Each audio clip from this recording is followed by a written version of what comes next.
मैं सुखबीर रंधावा। मैं सिख धर्म ਨੂੰ ਬਿਲੋਂਗ ਕਰਦੀ ਹਾਂ ਤਾਂ मैं हिंदी ਵਿੱਚ चैनल बनानी हाँ। मैं पंजाबी ਵਿੱਚ भी बना सकती हाँ, मगर मेरे कुछ फ्रेंड्स थे जो कुछ महाराष्ट्र थे, कुछ बंगाली थे, और मैं अनजान बच्चा। जैसे उन्होंने बोला कि सुबह तुम ऐसे ब्लॉग बनाओ, इतना घर को सजाती हो, ये सब करती हो, तो तुम ब्लॉग बनाओ। तो मैं उनके कहने पे ब्लॉग बनाना शुरू कर दिया। जितना मेरा मेरा छोटा सा और भी बिजनेस है, जितना भी मुझे टाइम मिलता है मैं वो टाइम अपना ब्लॉग में देना पसंद करती हूँ। और आज तक मैं वाहेगुरु की कृपा से जो भी काम किया है अपने पेरेंट्स को लेके साथ में और अपनी मदर इन लॉ को साथ में लेके ही किया है। हालांकि मेरी मदर इन लॉ पहले पहले जब मेरी बेटियां छोटी थी तब आके रहा करती थी यहाँ पे, मगर उसके बाद कभी जब से हमने नया घर खरीदा है वहाँ पे सिटी में, पहले हमारा गांव में घर था, सिटी में खरीदा है, तब से वो वहाँ ही रह रही है। तो जब भी मैं कोई नया काम किया है मेरी मदर इन लॉ से मैं डेली बैठ के गॉसिप ना करूं, जा करूं वो अलग बात है, मगर घर में कोई भी प्रॉपर्टी खरीदी है या फिर कुछ भी ऐसा काम किया है जो हमें बताना चाहिए, मैं अपनी मदर इन लॉ को बताना पसंद करती हूँ। ज़्यादा मैं उनसे बात करूँ या ना करूँ डेली, ऐसे नहीं है कि डेली बात करना है फ्री है, आप कम बात कर रहे हो मगर आप मेन बात बता रहे हो कभी कभी, वो भी बड़ी बात रहती है। और मैं अपने मम्मी डैडी को भी एकदम जो भी मैं काम करती हूँ वो उनकी सलाह के बिना मैं कभी नहीं करती हूँ। उस सलाह पहले ना लूँ, मगर जब मैं काम करने जा रही हूँ मैं तब उनको साथ में लेके जाना पसंद करती हूँ। और उसके बाद मेरी आ गई थी भाभी, और उनको भी मैं लेके जाना पसंद करती हूँ। मेरी चारों बहनों को मैं बोलूँ ना बोलूँ मगर मैं अपनी भाभी को बोल देती हूँ कि मैं ये काम कर रही हूँ। क्यों, वो बाहर से आई है, दूसरे घर से आई है, तो वो सोचे ना कि मम्मी डैडी को बोल दिया तो मुझे नहीं बोला। और ये सब बातें क्यों कर रही हूँ, क्यों मैंने आज तक जो भी वाहिगुरु से मांगा है मुझे मिला है, और मैं वो जो मुझे मिला है मैं सबके साथ शेयर करना बहुत ही पसंद करती हूँ। और जो मैं आगे भी करूँगी और अपने पेरेंट्स को लेके, मदर इन लॉ को लेके मैं हर काम उनको साथ शेयर करूँगी। जहाँ मेरी सिस्टर इन लॉ है, मेरी सिस्टर इन लॉ को भी कोई ऐसे गिला नहीं होगा। मुझे लगता है कि मैंने कभी भी कोई भी काम किया है उनको ज़रूर बताया है कॉल करके। मगर आजकल जब मैं कुछ नहीं थी, कुछ मेरे पास नहीं था, जब मैंने नया नया स्ट्रगल स्टार्ट किया था यहाँ आके हैदराबाद में, तो तब मैं इतनी खरीदारी नहीं करती थी, छोटी सी सिटी में रहती थी, आपको मालूम ही है जो मुझसे पहले जुड़े हुए हैं। और मैं इतनी इतनी बड़ी बड़ी शॉप्स और मॉल में नहीं शॉपिंग किया करती, लोकल मार्केट में ही मैं शॉपिंग किया करती थी। और ऐसी नहीं है, मेरे फादर इन लॉ भी आर्मी में ऑफिसर थे और उनके अच्छे खासे खेत थे, बढ़िया घर था, मेरे फादर साहब भी पुलिस में थे, सब कुछ बढ़िया था। जब हम दोनों ने हस्बैंड वाइफ ने काम शुरू किया ना, तब हम ऐसे थे और आज हम ऐसे हो गए हैं वाहिगुरु की कृपा से। और फिर भी मैं डेली शुक्रिया अदा करना वाहिगुरु का नहीं भूलती हूँ, सुबह और शाम। और मैं कोई भी ऐसा काम करूँ जो मेरी माँ, मम्मी, डैडी और मेरी सास को बताना चाहिए, या मेरी सिस्टर इन लॉ को बताना चाहिए, मैं हमेशा ही बताया है। जहाँ मेरी छोटी बहन है, जो बड़ी बहन है, जो मेरा भाई है, मैंने हमेशा ही उनको बताया है कि मैं ये करने जा रही हूँ। मुझे नहीं लगता कि आप कोई भी काम करने जा रहे हो तो आपके भाई बहन, जहाँ आपके सास ससुर ननदें आपकी वो काम को देख के कुछ ऐसा सोच लेंगे ये काम क्यों हो रहा है। मैं अपने दिमाग से चलती हूँ, जैसे मैं ऐसे सोचती हूँ वैसे ही मुझे लगता है कि कोई भी किसी के काम में बाधा नहीं डालता है, बाधा डालती है और हमारी वो आदतें। तो मैं आइकिया में शॉपिंग करके आई थी। पहले एक दिन मैं गई थी, मेरा मन था कि हाँ आइकिया में जाऊंगी और शॉपिंग करूंगी, कितना एक्सपेंसिव होगा। ऐसे बहुत सालों से मैं खरीद सकती हूँ, जब मेरा बजट कम था मैं कम ही खरीदा करती, पर अब मेरा बजट बहुत अच्छा हो चुका था और मैं कुछ लेवल पे सब कुछ बढ़िया ही क्वालिटी का, बढ़िया ब्रांड का ही खरीदती। मगर आइकिया जाना भी बहुत बड़ी बात है, कुछ ही तो डिस्ट्रिक्ट में, कुछ ही सिटियों में भी आइकिया नहीं है। तो मैं आइकिया गई थी पहले एक दिन मेरी फ्रेंड के साथ, और मैंने कुछ नहीं लिया वहाँ से, सब ऐसे आइडिया लेके मैं आ गई कि क्या है क्या नहीं है, कितना रेट है। तो फिर उसके बाद आके बेटी से बात की, वही मेरी आदत सबके साथ प्लान करना। बेटी से बात की, बड़ी बेटी से, और हस्बैंड से बोल बात की, तो उन्होंने बोला तुम कभी भी जाके कुछ ना कुछ खरीद के लेके आओ। क्यों ऐसे गई तो कुछ भी नहीं खरीदा। मैंने बोला मेरा मन नहीं किया, इंटरेस्ट नहीं आया। तो थोड़े दिन हो गए या मैं आइकिया गई थी, आप वो सब मैंने शूट नहीं किया, तो मैं थोड़ा सा सामान लेके आई थी आइकिया से, तो मैं आपको दिखाती हूँ, चलिए मेरे साथ। IKEA का सामान दिखाने का मेरा मकसद ये है कि आप जो भी सोचते हो सच्चे मन से, वो आपको कभी ना कभी वहाँ तक आपको आपका वाहिगुरु ले ही जाता है। और मैं बहुत कुछ सोचती। IKEA जाना भी मेरे लिए बहुत बड़ी बात है, मैं सच बोल रही हूँ।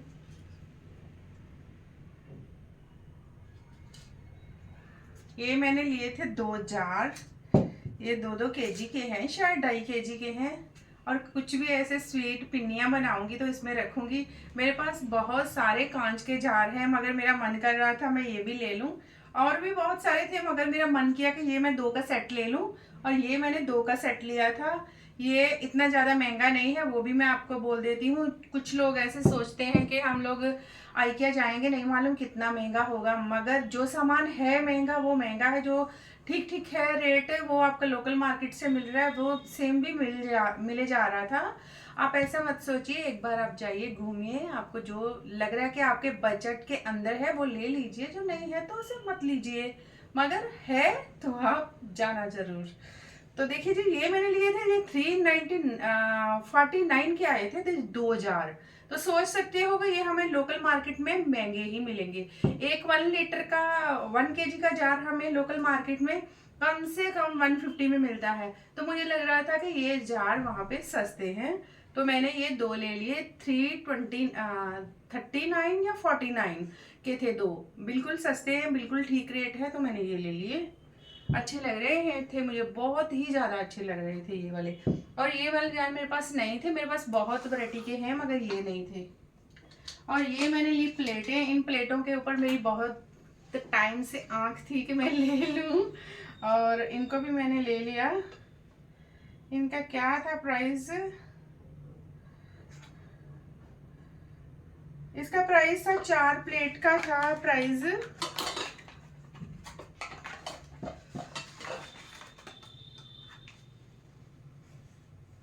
अभी इनका था 979 यहाँ पे है, बिल्कुल छोटा सा लिखा हुआ है। और ये प्लेटें मुझे बहुत टाइम से चाहिए थे, मुझे बहुत पसंद थी। ये लोकल मार्केट में नहीं मिलती हैं, और ये IKEA ब्रांड की है, IKEA लिखा हुआ है। कभी कभी हम IKEA से सामान लेते ना, वो IKEA का नहीं रहता, अलग रहता, मगर ये IKEA का ही है। जैसे ये वाली बॉटल है ना, ये वाली बॉटल D-Mart की ही है, कंपनी की। और ये मैंने लिए थे 4 प्लेट, मुझे चाहिए थे 5, क्योंकि फैमिली मेंबर हम लोग 5 हैं। मगर मैंने ठीक है, अब मैं 5 लेती और फिर 4 का सेट लेना पड़ता। ये 4 का ही सेट मिल रहा था ऐसे, ये हमें एक नहीं मिलने वाली थी, तो मैंने फिर ये सेट ले लिया। और इसके अंदर ऐसे ये ना एक क्या बोलते हैं, एक बढ़िया से क्लॉथ है, स्पॉन्ज का क्लॉथ हो रखा था, कहीं इसको कोई दिक्कत ना आए, और ये टूटने का भी डर नहीं था इसके अंदर। तो ऐसे उन्होंने दिया है। मैं अभी ये फेंकूंगी नहीं, मैं भी कभी भी इस्तेमाल करूंगी ना तो मैं ऐसे ही रख लूंगी। तो ये बढ़िया लगे मुझे। तो आप सोच सकते हो 979 का है ये वाला प्लेट 4, और ये एक प्लेट कितने में पड़ी है आप ही हिसाब लगा लेना। और मैंने लिए थे ये जूसस ग्लास,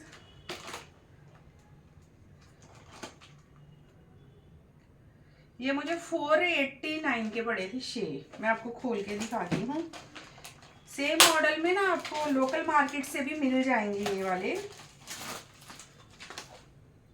लोकल मार्केट से भी मिल जाएंगे। मेरे पास थे पहले, टूट गए हैं ये, मगर अच्छे थे। ये भी ठीक है। 490 कितना है इसका, 489 बोले तो 500 लगा लीजिए, 500 ठीक है। इसका भी प्राइस बिल्कुल ठीक था, बढ़िया था। और ग्लास बहुत ही ज़्यादा अच्छे थे, ये भी मैंने ले लिए। मैंने आपको बोला है ना, मुझे जो अच्छा लग रहा था और मैं वही ले रही थी। ये मैंने लिए थे जूसस ग्लास, ये आए थे 783 के, ये भी सेट आया था।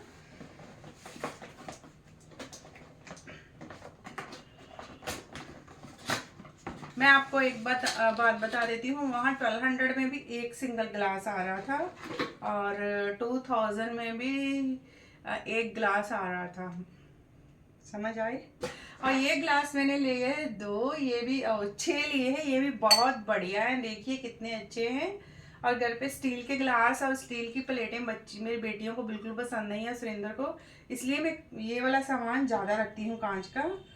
और इसकी इतनी बढ़िया पैकिंग है ना, आप कहीं दूर से आ रहे हो, जैसे हैदराबाद में है आइकिया, और आप दूर से आ रहे हो तो इतनी बढ़िया पैकिंग करके दे रहे थे ना वो, कि आपको ऐसे गाड़ी में कार में जाने के लिए कोई दिक्कत भी नहीं आने वाली है। 399 का कुछ था, 349 का, बोले तो 350 में ही ये वाला एक बॉक्स आया था, बढ़िया था ये भी। और मुझे ये चाहिए था कुछ, मैं जैसे लड्डू वड्डू स्वीट वगैरह बनाती हूँ ना, तो इसमें रखने के लिए, स्टोर करने के लिए, कभी कभी हमारी बर्थडे पार्टी और कुछ ना छोटी मोटी पार्टी रहती तो रखने के लिए, दही और दही बल्ले वो सब रखने के लिए ये है। बस मैंने इतना सामान लिया। और ये वाला आइकिया से मेरे पास बैग नहीं था, मैं लेके नहीं गई थी, तो ये बैग आया था 200 में। बहुत, आप ऐसे नहीं है किसी महंगी जगह पे जा रहे हो तो आप महंगा ही सामान जाके पकड़ लो, ऐसे नहीं है, वहाँ महंगी जगह पे आपको थोड़ा सा सस्ता सामान भी मिल जाता है। और वो सोचते हो कभी कभी आपके, जैसे मैंने आइकिया का ही सामान लेना है, जहाँ मैंने किसी अदर ब्रांड का लेना है, तो वो सामान ऐसे नहीं है कि बहुत महंगा था, वहाँ 1200 में एक ग्लास वो आ रहा था। और सुरेंद्र बोले तेरा मन कर रहा है, मेरे साथ सुरेंद्र गए थे, मन कर रहा है तो 2 पीस ले लो। मैंने बोला नहीं, मैं अपना बजट ख़राब नहीं करूँगी, क्योंकि मैंने कभी भी जैसे ही शादी हुई है मैंने अपने घर का बजट खुद ही बनाया है, सुरेंद्र इसमें इन्वॉल्व नहीं होते हैं, वो मुझे कुछ नहीं बोलते हैं, मैं कैसे भी उसको ऊपर ले जाऊँ या नीचे गिरा दूँ, और वो बजट मेरी ही समझदारी से चलता है, मैं कैसे इसको चलाना है। तो मेरी समझदारी यही थी कि मैं इसको ठीक ठीक रेट में ले लूँ, तो मैंने ये ले लिया। ऐसे मैं ज़्यादा रेट वाला भी ले सकती थी, मगर मैंने सोचा कि मेरा अपना बजट हिल जाएगा, तो मैं नहीं लिया। ऐसे नहीं है कि जिसका कम बजट है उसका बजट हिल जाएगा, जो ज़्यादा जिसका बजट है उसका भी हिल सकता है, मगर शौक का कोई ऐसे मूल नहीं रहता है, आप कुछ भी कर सकते हो। तो ठीक है, मुझे जो अच्छा लगता है मैंने वही अपनी लाइफ में किया है, और मैं अपने बजट के रिकॉर्डिंग ही चली हूँ। ऐसे नहीं है मेरा बजट 10 रुपये का है, मैंने 50 रुपये की शॉपिंग की है, मैंने 10 से है तो मैं 2 रुपये की ही शॉपिंग करके अपना बजट बना के चली हूँ हमेशा। हालांकि मैं यूट्यूब पे इतनी कामयाब नहीं हो पाई हूँ, इसका मतलब ये नहीं है कि मुझे ये सब संभालना नहीं आता है, ये बहुत कुछ संभाल के ही मैं आज एक हैदराबाद सिटी के अंदर आ गई हूँ। नहीं तो मैंने देखा है यहाँ 40 साल से भी ऊपर लोग आए हैं ना, अब मैं वो नहीं बोलूँगी। तो ये मेरा आइकिया का आपको सामान, सिंपल सामान है, कहीं भी लोकल मार्केट से मिल जाएगा ये वाला सामान जो मैंने खरीद के लेके आई हूँ, शॉपिंग करके आई हूँ। मगर मेरा कहने का मकसद ये है कि जब आपको मन करता है किसी चीज़ के लिए, और उसकी चीज़ के लिए मन कर रहा है, तो आप कैसे लेंगे? आप स्ट्रगल कर रहे हो, जहाँ फिर आप बहुत बड़े पैसे वाले हो, तो आप वहाँ जा रहे हो, तो फिर भी अपने बस बजट को मत हिलाइए, मेरा यही मानना है। मैं कोई भी ऐसे, मेरे साथ मेरी फ्रेंड और कोई भी ऐसे छोटे बच्चे हैं तो मैं उनको वही यही समझाती हूँ कि अपना बजट कभी भी मत हिलाइए। और मैं बात बोलूँगी, जिनके कोई भी है ऐसे लेन देन, जैसे अंदर बैठ के सोफे पे लेन देन किया है, ऐसे ही आप लास्ट तक कर लें, तो वो भी एक रब को खुश करने वाली बात है। नहीं तो आपको जो बंदा आया है आपकी लाइफ में आपकी हेल्प करने के लिए, वो बंदा आपसे रूठ गया तो समझिए आपसे रब ही रूठ जाएगा। तो फिर मिलती हूँ मैं आपको किसी नेक्स्ट व्लॉग में। Bye bye friends.